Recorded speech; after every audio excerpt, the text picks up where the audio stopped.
오늘도 하나님의 은혜가 가득하시길 축복합니다.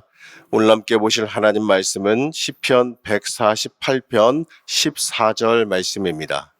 그가 그의 백성의 뿔을 높이셨으니 그는 모든 성도 곧 그를 가까이하는 백성 이스라엘 자손의 찬양받을 이시로다. 할렐루야. 아멘. 오늘도 하나님의 은혜와 평강이 함께 하시기를 축복합니다. 이 시편 147편은 이스라엘에게 해방의 기쁨을 중심적으로 하나님을 찬양했다면 이 148편은 하나님을 찬양하는 폭이 좀 더 넓어집니다. 바로 이 시편의 대부분이, 이 148편의 대부분이 이 하나님의 그 창조와 섭리하심을 찬양하고 노래하기 때문에 그렇습니다. 이 심지어 창세기 1장의 이 창조의 순서에 따라서 이 천상의 존재와 이 천하의 모든 존재를 다 포함해서 모두가 다 하나님을 찬양해야 된다. 이렇게 우리에게 권면하고 있습니다. 마치 이 모든 악기가 이 하나의 곡을 연주해서 이 오케스트라가 이 장엄한 음악을 만들어내듯이 이 하나님의 그 모든 창조물들이 모두가 다 하나가 되어서 하나님을 찬양하는 이 교향곡과 같은 느낌을 만들어주는 시편이 이 148편의 찬양 시편입니다. 모든 걸 다해서 하나님을 찬양해야 된다. 이렇게 말하기 때문에 그렇습니다. 이런 말이 있습니다. 사람이 할 수 있는 가장 고상한 일은 하나님이 찬양하는 거다. 문화생활 즐기거나 내 격조를 높이는 어떠한 행위를 하는 게 아니라 하나님을 찬양하는 것, 하나님을 온전히 내 인생의 주인으로 고백하면서 찬양하는 게 그게 우리를 가장 고귀하게 만드는 가장 값진 고상한 일이다라는 겁니다. 그렇기 때문에 오늘 시편 1절에서 2절에서는 이렇게 말합니다. 148편 1절에서 2절 말씀입니다. 할렐루야, 하늘에서 여호와를 찬양하며 높은 데서 그를 찬양할지어다. 그의 모든 천사여 찬양하며 모든 군대여 그를 찬양할지어다. 여기서 이 하늘에서와 높은 데서, 이러한 표현은요, 이 세상과 구별되는 한차원 높은 거룩하고 흠이 없는 세상을 말해요. 바로 그 거룩한 세상에게 여호와를 찬양하라 명령하는 겁니다. 이건요, 이 천사들에게 명령했다 뭐 이 정도가 아니라 어떤 존귀한 자들이라도 상관없다는 거예요. 어떠한 자들이라도 찬양할 만큼 고상한 행동은 없다라는 것, 이걸 말하는 겁니다. 그리고 우리가 아무리 비천할지라도 말이죠, 우리가 이 세상에서 이 가장 고상하고 거룩하며 이 고귀한 하나님을 찬양하게 될 때에 우리도 찬양함으로 인하여서 우리가 고귀한 자가 되어진다라는 겁니다. 앞장인 시편 147편 1절은 이렇게 말했는데 147편 1절 말씀입니다. 할렐루야, 우리 하나님을 찬양하는 일이 선함이요 찬송하는 일이 마땅하고 아름답도다. 바로 이 사실을 우리가 깨닫게 될 때 우리의 삶은 이 천사도 흠모하는 거룩하고 고귀한 삶이 되어집니다. 그 태어난 존재 자체의 그 거룩성이 중요한 게 아니라 거룩한 곳에서 거룩한 행위를 하며 살아가느냐, 이게 중요한 거예요. 우리는 얼마나 우리의 삶이 이 거룩한 곳에 거하게 만들기 위해서 노력하고 있느냐, 이겁니다. 우리는 얼마나 거룩한 행동을 하며 거룩한 삶을 살아가고 있느냐라는 거예요. 우리는 얼마나 하나님 보시기에 합당한, 이 말씀에 나오죠, 천사도 흠모할 만한, 천사도 흠모할 만한 거룩한 삶을 살고 있느냐, 이겁니다. 우리의 삶 속에서 어떻게 하면 내 입술로 하나님을 찬양할지, 이걸 생각해야 돼요. 그리고 이 찬양받기에 합당하신 하나님을 우리가 어떻게 이 땅에서 높이며 살아갈지, 이걸 생각해야 된다는 겁니다. 한마디로 내 인생의 삶이 하나님을 위한 삶으로 변해져야 된다는 거예요.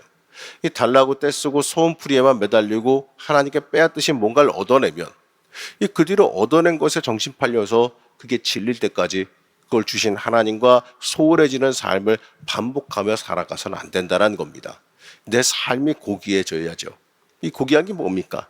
바로 하나님 찬양하는 삶, 하나님을 인생의 최우선으로 삼고 하나님 증거하는 삶, 이 하나님의 기쁨이 되어지는 삶, 그 고귀한 삶을 우리가 살아가기를 소망할 수 있어야 됩니다.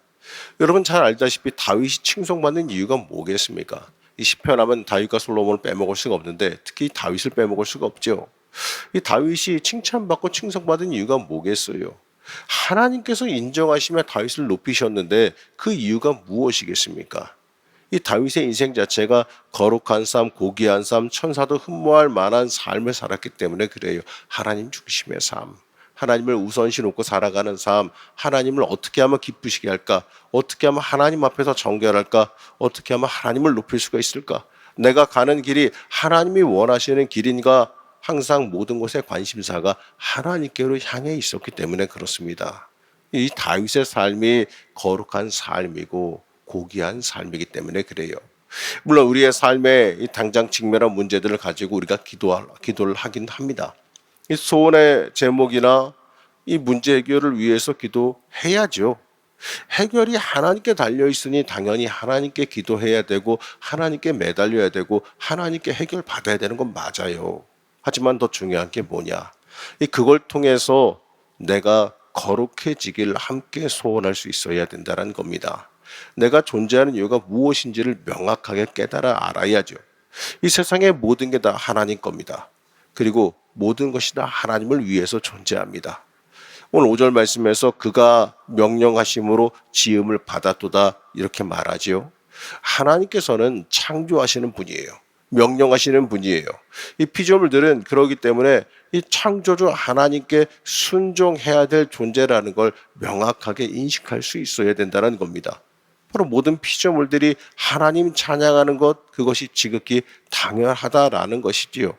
맞습니다. 우리도 하나님을 위해서 존재함을 잊지 말아야 됩니다. 이 사실을 우리가 까먹지 말아야 돼요. 그리고 오늘 6절 말씀을 보게 되면 그가 또 그것들을 영원히 세우시고 패하지 못할 명령을 정하셨도다 이렇게 말합니다. 바로 여호와 하나님께서 이 피조물들이 유지되도록 이 지속적으로 섭리하시고 도우신다는 걸 강조하는 겁니다. 하나님께서요 모든 세상과 우리도 이 지속적으로 섭리하고 돕고 계신다는 걸 잊지 말아야 돼요. 이 세상이 유지되는 게 그냥 되는 게 아니에요. 하나님께서 유지시켜 주시는 겁니다. 내 인생의 삶도요 하루하루 그냥 내가 그냥 살아가는 것 같지요?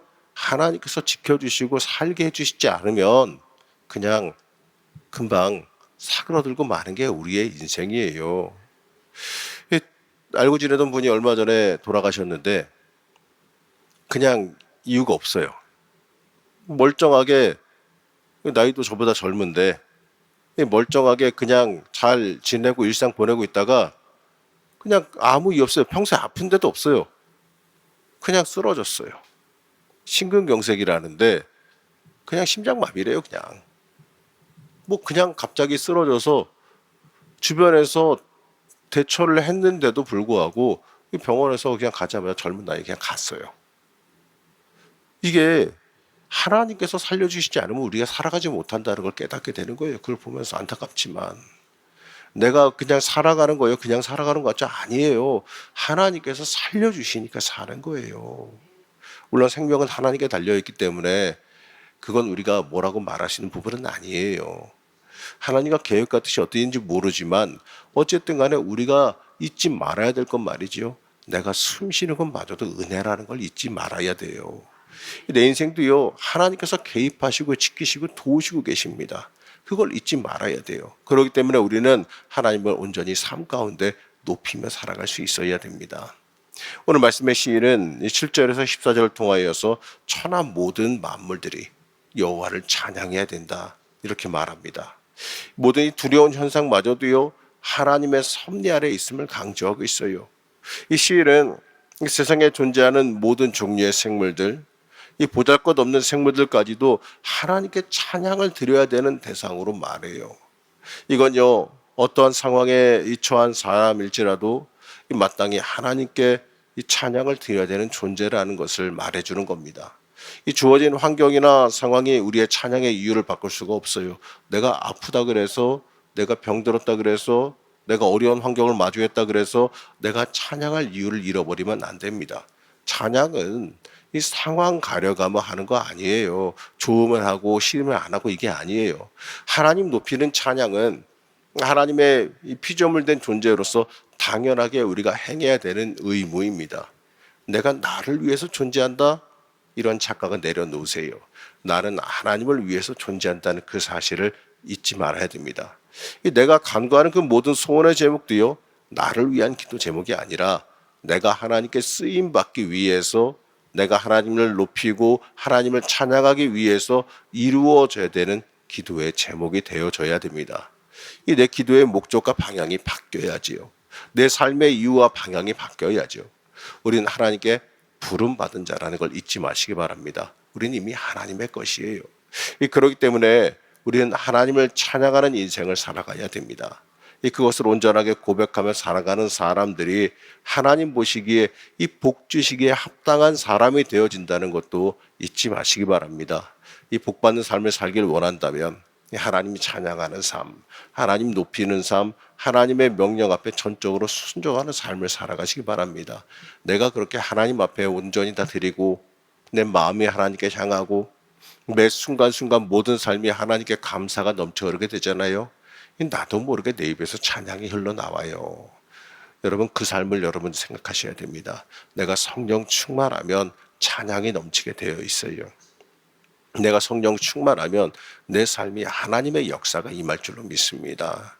그렇기 때문에 이 천사도 흠모하는 삶, 하나님이 원하시는 삶, 성령 충만한 삶을 살아가시기를 여러분 축복합니다. 오늘 기도할 때도요, 내가 얼마나 이 영적으로 고귀한 삶을 살고 있는지 한번 돌이켜 보시기 바랍니다. 하나님을 찬양하는 삶, 하나님 보시기에 합당한 삶을 살고 있는가? 내가 얼마나 감사하며 살고 있는가? 내가 얼마나 하나님의 은혜 아래 머물며 살고 있는가? 이렇게 한번 생각해 보시고 돌아보시기 바랍니다. 그리고 하나님 중심의 삶, 이 전적으로 하나님께 향하는 삶을 살아가기를 소원하며 기도하시기 바랍니다.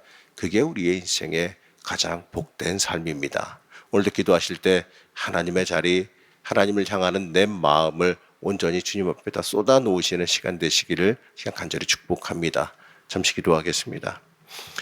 우리를 지키시며 인도하신 하나님, 찬양받기에 합당하신 하나님, 우리가 우리의 모든 인생을 통하여서 하나님 찬양하는 삶을 살아가길 원합니다.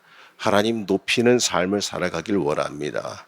내가 이 땅에 살아가는 이유와 모든 목적이 하나님을 위해서라는 걸 잊지 않게 하여 주옵시고, 하나님을 위한 삶, 하나님을 위한 기도, 하나님께 쓰임받기 위한 인생을 살아가는 주의 자녀들 되게 허락하여 주시옵소서. 오늘도 기도할 때에 응답하여 주옵시고, 우리를 만나 주옵시고, 우리의 심령 붙잡아 주시고, 우리와 함께 동행하시며 역사하시는 하나님의 은혜가 임하게 허락하여 주시옵소서. 오늘도 역사하실 줄로 믿사오며 거룩하고 존귀하신 예수님의 이름으로 축복하며 기도하였습니다. 아멘.